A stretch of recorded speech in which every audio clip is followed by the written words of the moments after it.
Preface. You have probably heard of Henry Hazlitt's book, Economics in One Lesson. I do not think it is an exaggeration to say that this book, more than any other, has served as the single most important book in the revival of free market economic thinking after World War II. Among economists, F.A. Hayek's The Road to Serfdom, 1944, has been more important. But with respect to the average man who has probably never read Hayek's book, Economics in One Lesson has been the touchstone. I was greatly blessed early in my career when Hazlitt took an interest in me. He had worked closely with the Foundation for Economic Education, FEE, from its beginning in 1946. I joined FEE's staff in August 1971. I was 29. Harry, as he was called by his friends, went out of his way to encourage me. He analyzed the various government interventions in the market by means of the metaphor known as the broken window fallacy, which is also known as the things seen and the things not seen. The things not seen are the economic cost of the things seen, the most valuable uses for the money forgone. This metaphor had been devised in 1850 by the French journalist Frédéric Bastiat. This was Hazlitt's one lesson in economics. This was the heart of Hazlitt's book, and it worked in terms of economic analysis. Readers could follow its logic. The Mises Institute bought the rights to make it available free of charge to anyone who wants to read it. You can download it here. http://mises.org/library/economics-1-lesson. 1. Hazlitt's audience. When you think about when he wrote it, it is remarkable that he was able to write it. It is even more remarkable that it has sold as well as it has. He was given a leave of absence by the New York Times in later 1945. He wrote every other day for 45 days.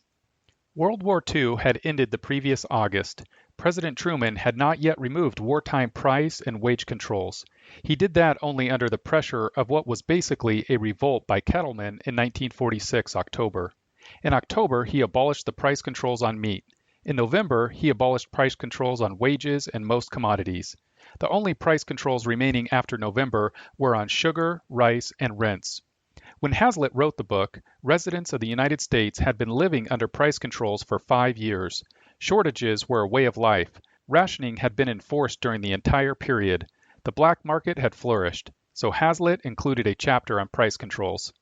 Market by market, intervention by intervention, broken window by broken window, Hazlitt wrote the book. It has 24 chapters. He wrote every other day for 6 weeks. It was a major accomplishment.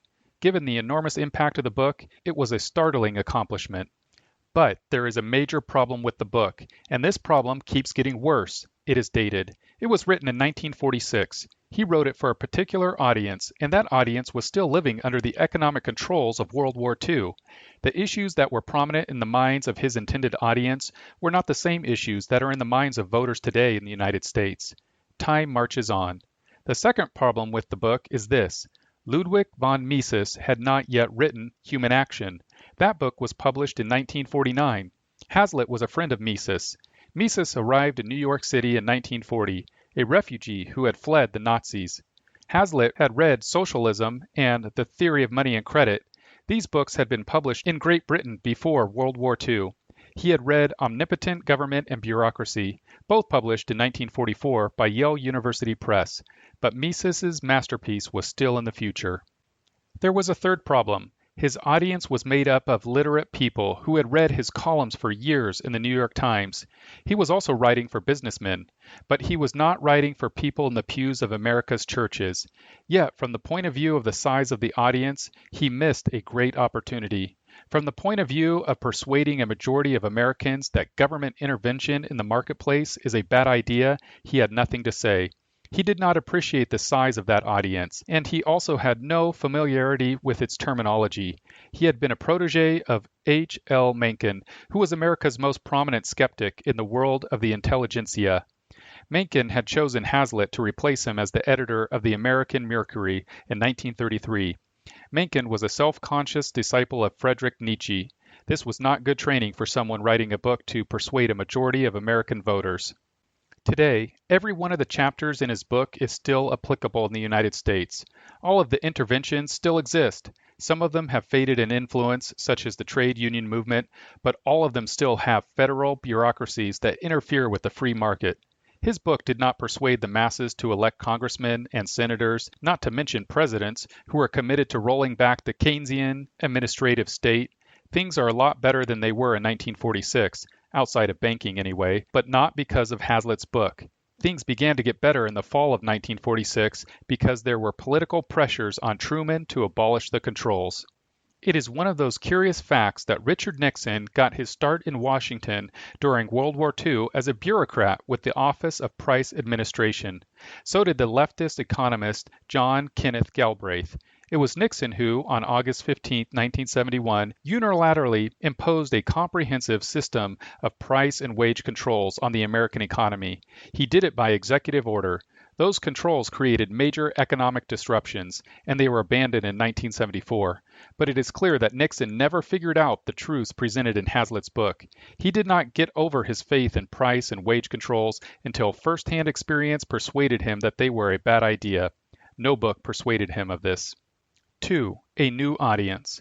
In 2015, I decided that it was time for me to write a book that I had thought about writing ever since 1970. Christian Economics in One Lesson. I took each of Hazlitt's chapters and I rewrote them in terms of a fundamental Christian principle, thou shalt not steal. Hazlitt never identified the government interventions that he describes for what they really are, namely theft. Hazlitt carefully avoided the fundamental ethical issue. He did not raise the ethical question of who exactly had broken the famous window and why.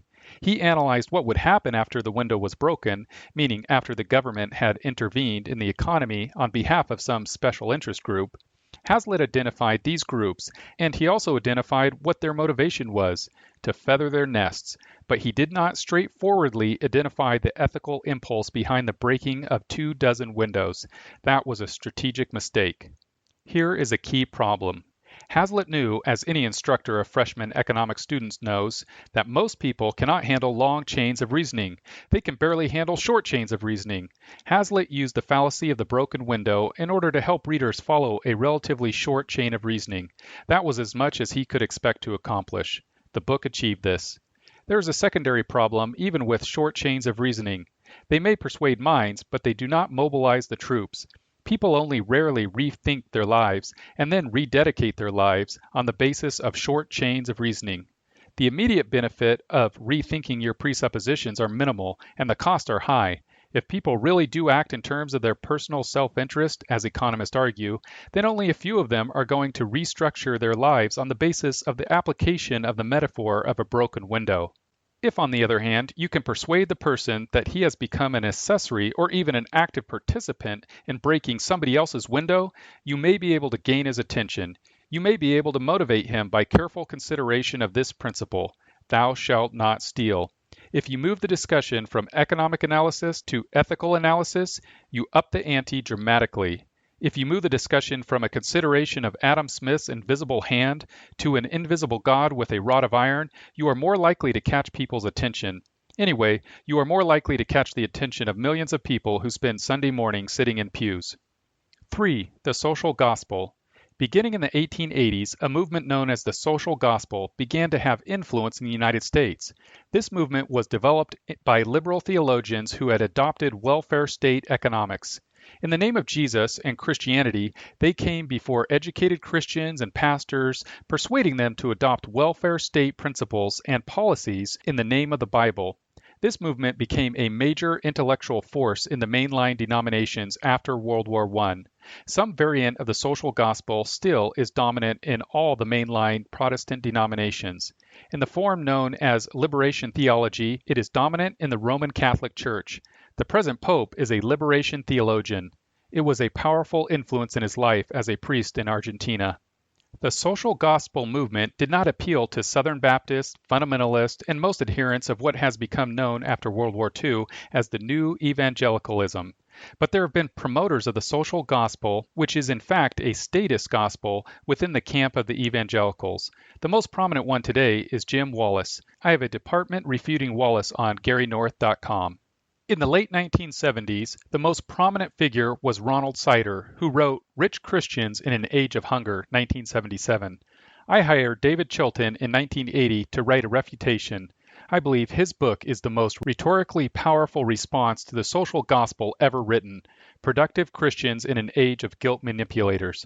I provided the money in the title. You can download it from garynorth.com/freebooks. In the 1990s, the most influential figure was Tony Campolo, a professor of sociology. He lost some influence after the Monica Lewinsky scandal broke in 1998 because he had been a spiritual advisor to Bill Clinton. But he continued speaking at 200 conferences a year until he retired in 2014. 4. Beating something with nothing. I have understood this political principle for all my adult life. You can't beat something with nothing. Free market economists have attempted to overcome the influence of welfare state economics by means of a careful discussion of the economic inefficiency of welfare state economies. But people who are profiting from welfare state programs are not impressed. They believe that they come to the voters from an elevated position. They believe that they occupy the moral high ground. Free market economists assume that economics is value-free.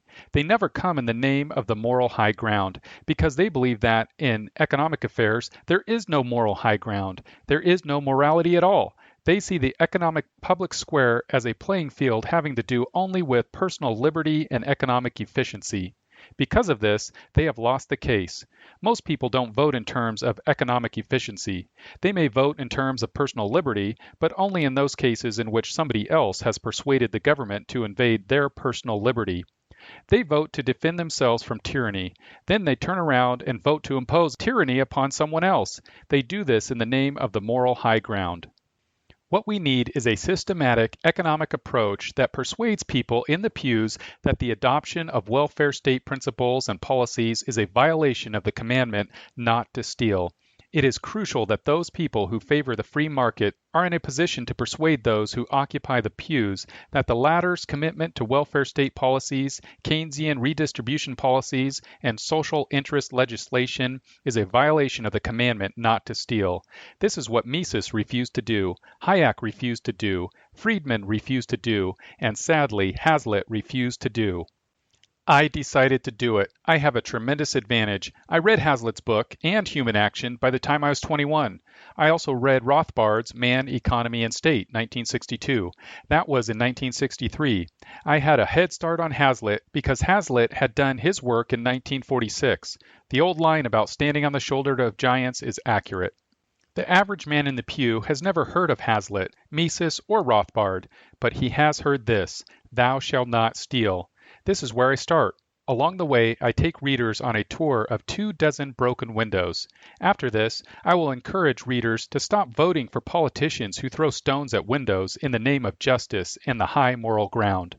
Support materials can be found in the further reading section at the end of each chapter, where applicable.